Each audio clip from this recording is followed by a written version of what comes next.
श्री गणेशाय नमः। शुभ प्रदोष व्रत। हिंदू धर्म में प्रदोष व्रत का विशेष महत्व बताया गया है। इस दिन माँ पार्वती एवं भगवान शिव की पूजा विशेष रूप से की जाती है। जो भक्त प्रदोष व्रत श्रद्धापूर्वक करते हैं उनके जीवन में सुख, शांति व समृद्धि का वास होता है एवं उनकी सभी मनोकामनाएं पूर्ण होती हैं। प्रदोष के दिन माँ पार्वती एवं भगवान शिव की आराधना करने से शुभ फलों की प्राप्ति होती है। इस व्रत को करने वाले भक्तों के सभी तरह के कष्ट एवं दुख दूर हो जाते हैं और उन्हें माँ पार्वती एवं भगवान शिव की विशेष कृपा प्राप्त होती है।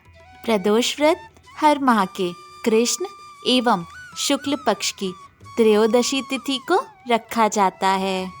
इस साल 2023 के मार्गशीर्ष माह के कृष्ण पक्ष का प्रदोष व्रत 10 दिसंबर 2023 दिन रविवार को रखा जाएगा और रविवार का दिन होने के कारण इस प्रदोष व्रत को हम रवि प्रदोष व्रत कहेंगे।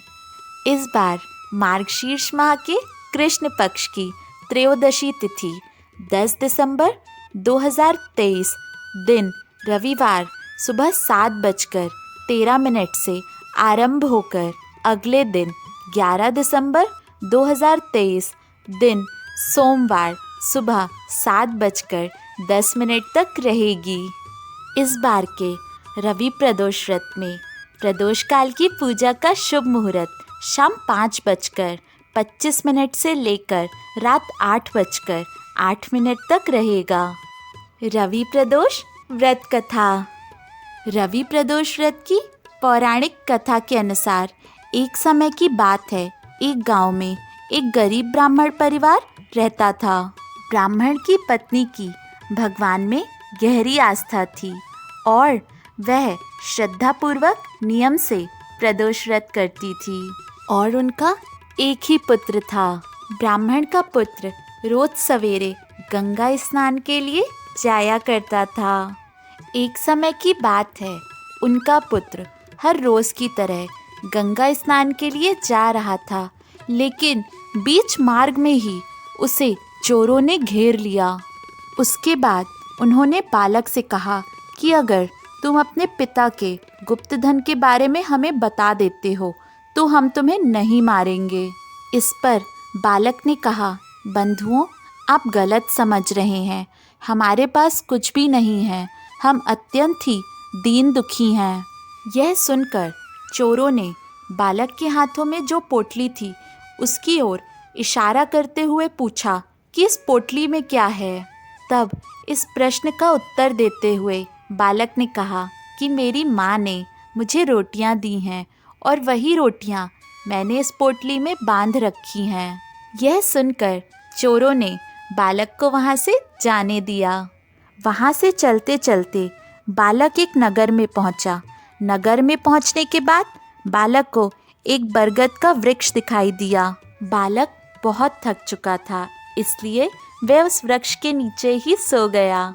कुछ समय बाद उस नगर के सिपाही चोरों को खोजते हुए उस वृक्ष के पास पहुँचे और वहाँ उन्होंने बालक को सोता हुआ देखा। उस बालक को चोर समझकर उन्होंने उसे बंदी बना लिया और उसे राजा के पास ले गए।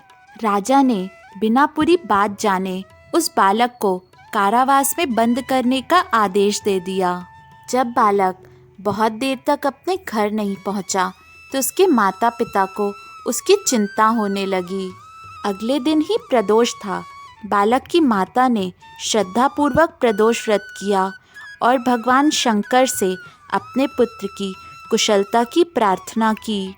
भगवान शिव ने बालक की माता की प्रार्थना स्वीकार कर ली और उसी रात भगवान शिव राजा के स्वप्न में आए और उन्होंने उसे आदेश दिया कि वह बालक चोर नहीं है, उसे प्रातःकाल छोड़ दो, अन्यथा तुम्हारा सब कुछ नष्ट हो जाएगा। प्रातःकाल उठते ही भगवान शिव के आदेश के अनुसार राजा ने उस बालक को मुक्त कर दिया। इसके बाद बालक ने अपनी सारी कहानी राजा से निवेदन की। पूरी कहानी सुनने के बाद राजा ने अपने सिपाहियों को उस बालक के घर भेजा और उसके माता पिता को अपने दरबार में बुलवाया। दरबार में आए बालक के माता पिता बहुत भयभीत थे। तब उन्हें देखकर राजा ने कहा, कृपया आप भयभीत ना हो, मैं जानता हूँ आपका बालक निर्दोष है।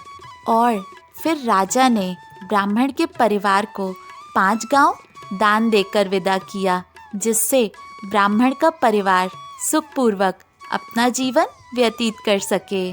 और इस तरह भगवान शिव की कृपा से ब्राह्मण के परिवार की दरिद्रता दूर हुई।